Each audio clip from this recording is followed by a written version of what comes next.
چودھری ظہور الہی مغربی پاکستان کے وہ واحد سیاستدان تھے جنہوں نے ایوب خان کے نافذ کیے گئے ایبڈو قانون کو چیلنج کیا تھا۔ جانو اور جانتے رہو۔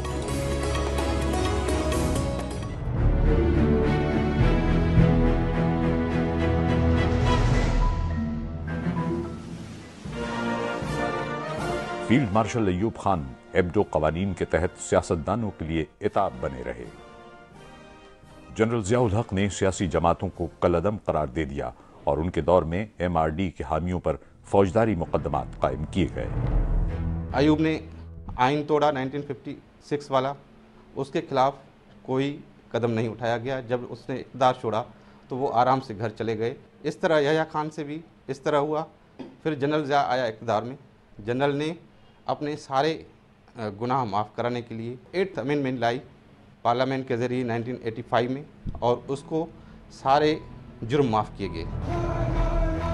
1988 میں جمہوریت کی بحالی کے باوجود اگلے کئی سالوں تک پیپلز پارٹی اور مسلم لیگ اپنے اپنے ادوار حکومت میں سیاسی مخالفین پر مقدمات قائم کرتے رہے۔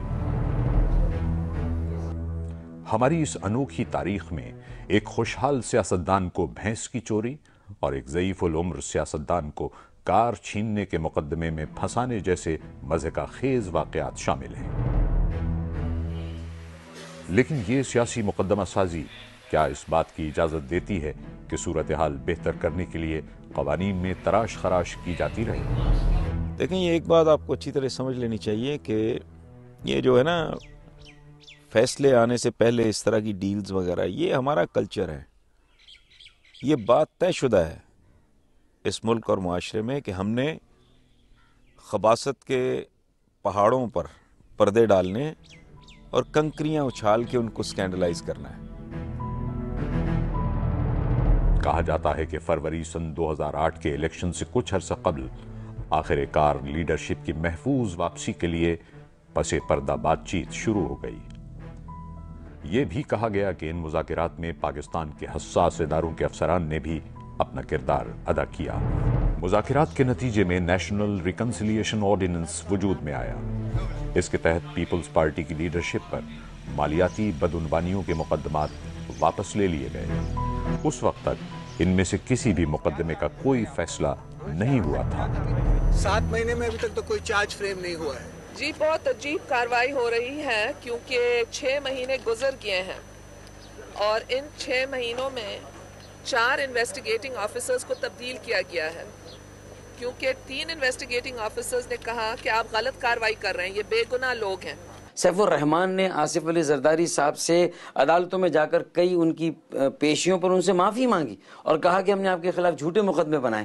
تو پھر اس میں عوام کے لیے یہ طے کرنا مشکل ہے کہ وہ انتخابی سیاست کے نتیجے میں کرپشن کے مقدمات بنے تھے یا یہ کسی اور وجہ سے بنے تھے اور ان میں کوئی حقائق تھے یا نہیں تھے۔ بہرحال نواز شریف صاحب اپنے دور میں آصف علی زرداری صاحب اور محترمہ بینظیر بھٹو کے خلاف ان کیسوں کو پروو نہیں کر سکے۔ پیپلز پارٹی کے اعلیٰ عہدیداروں کے علاوہ متحدہ قومی موومنٹ کے خلاف 1986 سے قائم مقدمات پر بھی این آر او کے اثر انداز ہونے کے امکانات پیدا ہوئے۔ سب سے زیادہ فائدہ جو ہوا ہے وہ ظاہر بات ہے کہ بینظیر بھٹو صاحبہ کو ہوا، آصف زرداری کو ہوا اور پاکستان پیپلز پارٹی کے دوسرے عہدیداروں کو ہوا۔ ایم کیو ایم کے بہت سے کارکنوں کے خلاف بھی مقدمے جو ہیں وہ این آر او کے تحت ختم ہوئے۔ جس بندے نے یہاں پہ بینیفٹ نہیں لیا این آر او سے، جس سے اندازہ ہوتا ہے یہ اچھا تھا یا برا لا تھا، وہ ہے پرائم منسٹر آف پاکستان یوسف رضا گیلانی۔ ان پہ بھی نیب کے کیسز سے ان کو بھی وکیلوں نے کہا جی ہم اب جا کے این آر او کے ذریعے آپ کے لیے بلینکٹ اپروول لیتے ہیں، آپ کو بھی اسی طرح معافی مل جائے گی جیسے سب کو ملے، لیکن گیلانی صاحب نے آج سے انکار کیا اور باقاعدہ کورٹ کے ذریعے انہوں نے اپنا کیس لڑا ہے پورا 1 سال۔ تحفظات ہیں۔ ملک کی دوسری بڑی سیاسی قوت مسلم لیگ نون این آر او کی مخالفت کرتی ہے۔ اس کی وجہ بہت واضح ہے۔ مسلم لیگ نون پر تمام مقدمات جنرل مشرف کے اقتدار سنبھلنے کے بعد قائم ہوئے تھے، جبکہ این آر او کے تحت انڈیمنٹی صرف ان مقدمات میں دی گئی ہے جو 1 جنوری 1986 سے 12 اکتوبر 1999 کے درمیان قائم ہوئے۔ نواز شریف صاحب کے مقدمات جو تھے وہ اس کے اندر این آر او کے تحت نہیں آتے تھے۔ غالباً این آر او بناتے وقت اس بات کا خیال رکھا گیا تھا کہ وہ ڈیٹ اس میں رکھی گئی تھی جس کے بعد نواز شریف کے خلاف کیسز دائر کیے. غالباً اس کو وہ چاہتے تھے کہ NRO کے پرویو سے باہر رکھیں.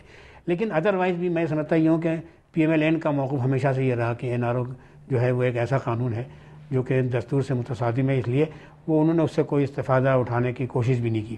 اور اگر وہ اٹھانا چاہتے تو غالباً وہ بھی اس سے NRO سے فائدہ اٹھا سکتے تھے، لیکن انہوں نے اس سے کوئی فائدہ نہیں اٹھایا. اپوزیشن کی جماعتیں ہیں PMLN، وہ صدر پرویز مشرف سے اپنی مخالفت شروع کرتی ہیں اور صدر پرویز مشرف پر اپنی مخالفت کو ختم کرتی ہیں نا.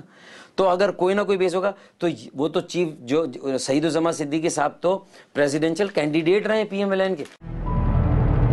اس بات سے بھلا کون انکار کر سکتا ہے کہ شریف برادران کی وطن واپسی بھی ان حالات ہی میں ممکن ہو سکی جو NRO کے نفاذ کی وجہ سے پیدا ہوئے تھے. NRO میں ہے کیا؟ پاکستان کا پیسہ. NRO سے اگر ختم ہو گیا ہے، کیسز معاف کریں، وہ پیسہ تو پاکستان کو دو.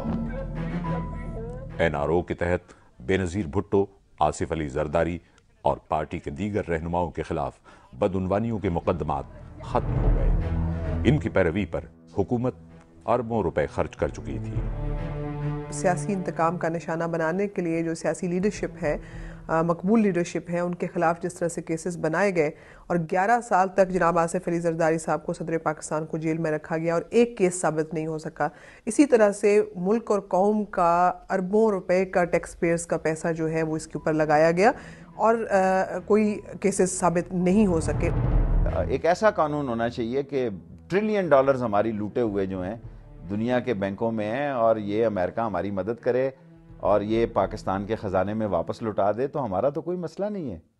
غریب کے منہ میں بھی گرے، غریب کے منہ میں وہ پڑتا ہے جو ان کے منہ سے گرتا ہے. ان کے منہ اتنے مضبوط ہیں کہ ان کے منہ سے گرتا ہی کچھ نہیں. اگر گرتا بھی ہے تو یہ اپنے ہی بچوں اور بھائیوں اور دمادوں میں گرتا ہے. NRO کے تحت بظاہر سب سے زیادہ فائدہ بے نظیر بھٹو اور خود جنرل پرویز مشرف کو ہونا تھا، لیکن وقت اور سیاست کی روایتی صفاقی معاملے کو کہیں کا کہیں لے گئی. ملک کن حالات سے گزر رہا ہے اس سے آپ سب باخبر ہیں اور مجھے بھی اس کا پورا احساس ہے. میرے لیے آج کا دن بہت اہم فیصلوں کا دن ہے.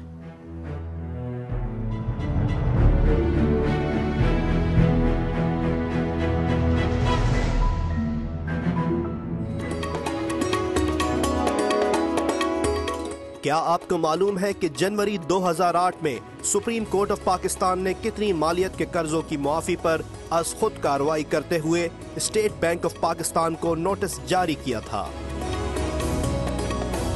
جواب جانیے بریک کے بعد.